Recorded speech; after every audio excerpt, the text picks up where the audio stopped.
हमारे प्यारे भाइयों बहनों माताओं व बंधुओं, जीवन सूत्र चैनल पे आपका स्वागत है। आज आपके सामने लेकर आए हैं आमल की एकादशी का व्रत। फाल्गुन मास के चंद्र महीने के दौरान शुक्ल पक्ष की एकादशी यानी 11वें दिन आमल की एकादशी मनाने का विधान शास्त्रों में बताया गया है। अंग्रेजी कैलेंडर के हिसाब से यह प्राय फरवरी मार्च के महीनों के बीच आती है। चूँकि आमल की एकादशी फाल्गुन मास में मनाई जाती है, इसलिए इसे फाल्गुन शुक्ल एकादशी भी कहा जाता है। आमल की एकादशी के दिन भक्त आंवला के पेड़ का पूजन करते हैं। ऐसा माना जाता है कि एकादशी के दिन इस पेड़ में भगवान विष्णु का वास होता है। आमल की एकादशी का दिन होली के मुख्य उत्सवों की शुरुआत का प्रतीक है, जो रंगों का एक अनूठा हिंदू त्योहार है। ऐसा माना जाता है कि इस एकादशी को करने से उपासक भगवान विष्णु के पास वैकुंठ में पहुंच जाता है। आमल की एकादशी के अनुष्ठान और महत्व का उल्लेख पुराणों में किया गया है और महर्षि वाल्मीकि द्वारा भी बताया गया था। हिंदू पुराणों में ऐसी असंख्य कहानियां और लोक कथाएं हैं जो आमल की एकादशी व्रत की महानता की बात करती है। यह दिन बहुत शुभ माना जाता है और इसे विशेष अनुष्ठान और प्रार्थना के साथ वर्णित किया गया है। यह आमल की एकादशी महाशिवरात्रि और होली के बीच आती है। इस दिन आंवले के पेड़ की पूजा हिंदू धर्म की विस्तृत प्रथा का एक प्रतीकात्मक प्रतिनिधित्व है। इस अवसर के दौरान देवी लक्ष्मी की भी पूजा की जाती है, क्योंकि उन्हें एक सर्वव्यापी देवता के रूप में जाना जाता है। ऐसी मान्यता भी है कि भगवान कृष्ण अपनी पत्नी और देवी राधा के साथ आंवले के पेड़ के पास निवास करते हैं। आमल की एकादशी लगभग पूरे भारत में मनाई जाती है, लेकिन उत्तर भारत में इसका प्रचलन ज्यादा देखा जाता है। राजस्थान के मेवाड़ शहर में इस दिन गंगूकुंड महास्तिया पर एक छोटे से मेले का आयोजन किया जाता है। इस अवसर पर गोगुंदा क्षेत्र के कुम्हार मिट्टी के बर्तन लेकर मेले में आते हैं। इस मौसम के दौरान पानी के भंडारण के लिए सभी बर्तनों को नए बर्तनों से बदल दिया जाता है। उड़ीसा राज्य में इस एकादशी को सर्बासम्मत एकादशी के रूप में मनाया जाता है और भगवान जगन्नाथ और भगवान विष्णु के मंदिरों में भव्य उत्सव मनाया जाता है। ऐसा माना जाता है कि इस एकादशी वाले दिन भगवान विष्णु का व्रत रखने वाले उपासक के सभी पाप नष्ट हो जाते हैं। इसलिए इसे कुछ क्षेत्रों में पापनाशिनी एकादशी के रूप में भी मनाया जाता है। आमल की एकादशी का अनुष्ठान। आमल की एकादशी के दिन भक्त सूर्योदय के समय उठते हैं और शौच एवं स्नान आदि दैनिक क्रियाओं से निवृत्त होकर भगवान विष्णु और पवित्र आंवले के पेड़ की पूजा करते हैं। इस दिन मोक्ष प्राप्त करने के उद्देश्य से तिल और सिक्कों के साथ एक संकल्प लिया जाता है। भगवान विष्णु की पूजा करने के बाद भक्त आंवले के पेड़ की पूजा करते हैं। वे पवित्र वृक्ष पर जल, चंदन, रोली, चावल, फूल और अगरबत्ती चढ़ाते हैं। इसके बाद भक्त आमलकी के पेड़ के नीचे एक ब्राह्मण को भोजन कराते हैं। यदि आंवले का वृक्ष उपलब्ध न हो तो तुलसी के पवित्र वृक्ष की पूजा की जा सकती है। इस दिन भक्त पूरे दिन कठोर उपवास रखते हैं और केवल आंवले से बना भोजन ही खाया जा सकता है। कुछ भक्त केवल अनाज और चावल से बने भोजन से परहेज करके आंशिक उपवास भी रखते हैं। इस व्रत के पालनकर्ता को पूजा की रस्म पूरी करने के बाद आमल की एकादशी व्रत कथा भी सुननी चाहिए। आमल की एकादशी के दिन भक्त पूरी रात जागते हैं और विष्णु सहस्रनाम आदि का पाठ करते हैं। आमल की एकादशी व्रत की विधि। इस दिन सबसे पहले ब्रह्मवेला में उठकर स्नान आदि से निवृत्त होकर व्रत का संकल्प लेना चाहिए और पूरा दिन निराहार रहना चाहिए। स्नान से पहले मिट्टी का अपने शरीर पर लेपन करना श्रेयस्कर रहता है। मिट्टी लेपन करते समय निम्न मंत्र का जाप करें। अश्वक्रांते रथक्रांते विष्णुक्रांते वसुंधरे मृत्तिके हर में पापन जन्मकोट्या समर्जितम। अर्थात है मृत्तिके आपके ऊपर अश्व और रथ चला करते हैं और वामनावतार के समय भगवान विष्णु ने आपको अपने पैरों से नापा था। मैंने अपने करोड़ों जन्मों में जो भी पाप किए हैं उन सब पापों का हरण कर लो। इस प्रकार मिट्टी के लेपन के बाद निम्न मंत्र का उच्चारण करते हुए स्नान कर लेना चाहिए। त्वं मात सर्वभूताना जीवनम तत्तु रक्षकम स्वेज्जोद्भिज्जजातिना रसाना पत्येनम स्नातोहम सर्वतीर्थेषु हृदप्रस्रवणेषु च नदीषु देवखातेषु इदं स्नान ते में भवेत्। अर्थात है नदी माता, आप ही सभी भक्तों का जीवन हो। यही जीवन स्वेदज और उद्भिज्ज जीवों का भी रक्षक है। आप ही सभी रसों की स्वामिनी हो।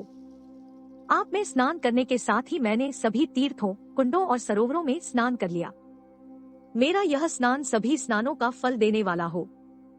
इसके बाद पूरा दिन अन्न का त्याग करते हुए विष्णु सहस्रनाम आदि का पाठ करें और रात्रि में आंवले के पेड़ के पास बैठकर भगवान विष्णु का ध्यान आदि करें। अगले दिन प्रातः फिर स्नान करके विष्णु भगवान का पूजन कर दान आदि करें।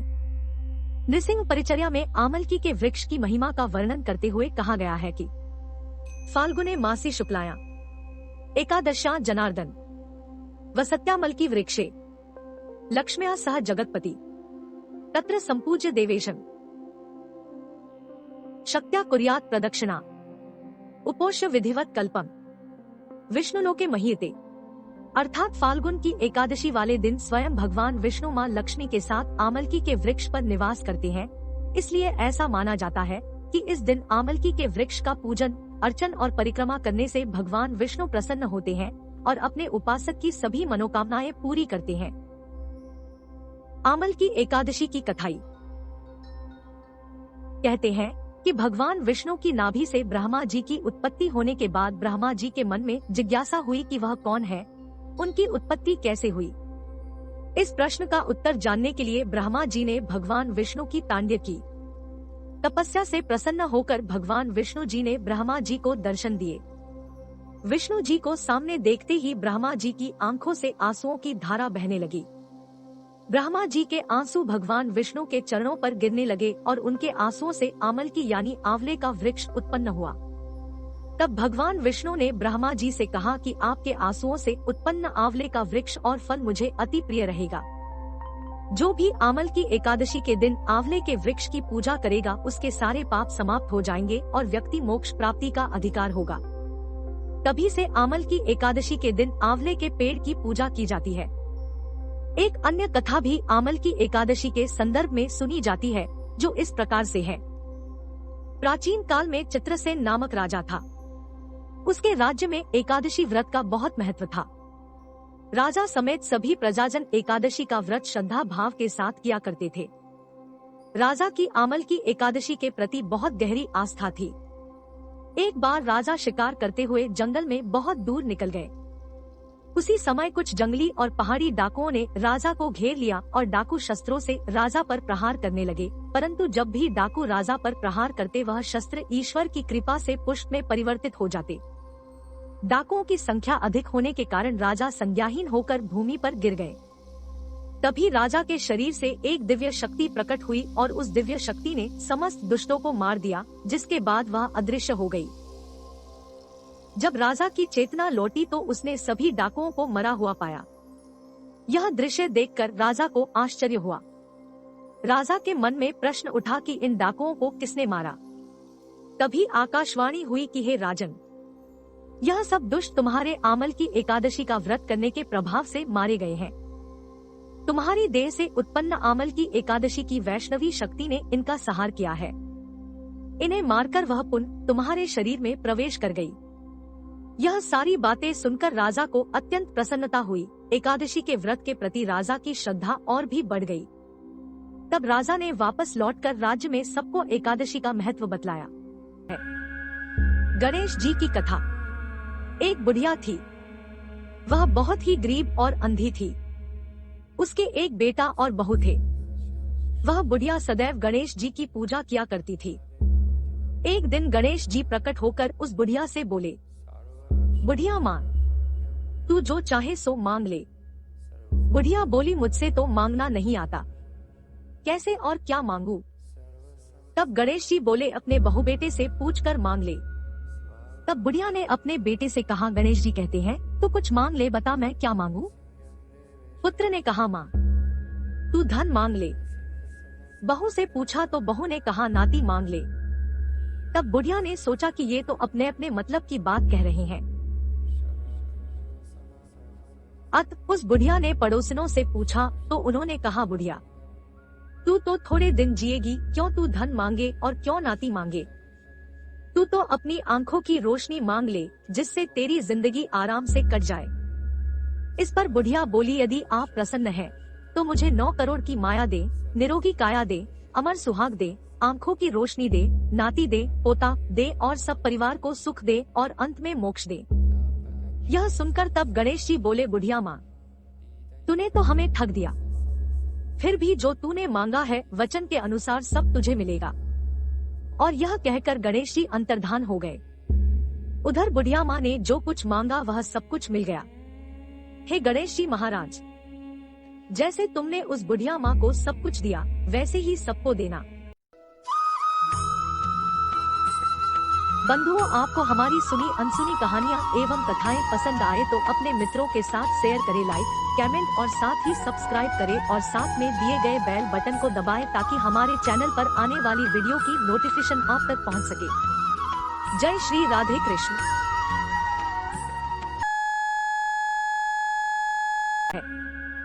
गणेश जी की कथा। एक बुढ़िया थी, वह बहुत ही गरीब और अंधी थी। उसके एक बेटा और बहू थे। वह बुढ़िया सदैव गणेश जी की पूजा किया करती थी।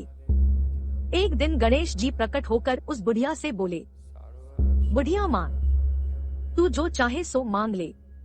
बुढ़िया बोली, मुझसे तो मांगना नहीं आता, कैसे और क्या मांगू। तब गणेश जी बोले, अपने बहू बेटे से पूछकर मांग ले। तब बुढ़िया ने अपने बेटे से कहा, गणेश जी कहते हैं तो कुछ मांग ले, बता मैं क्या मांगू। पुत्र ने कहा, माँ तू धन मांग ले। बहू से पूछा तो बहू ने कहा, नाती मांग ले।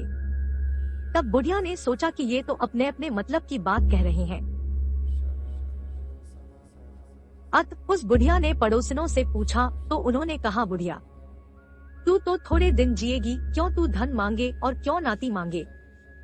तू तो अपनी आंखों की रोशनी मांग ले, जिससे तेरी जिंदगी आराम से कट जाए।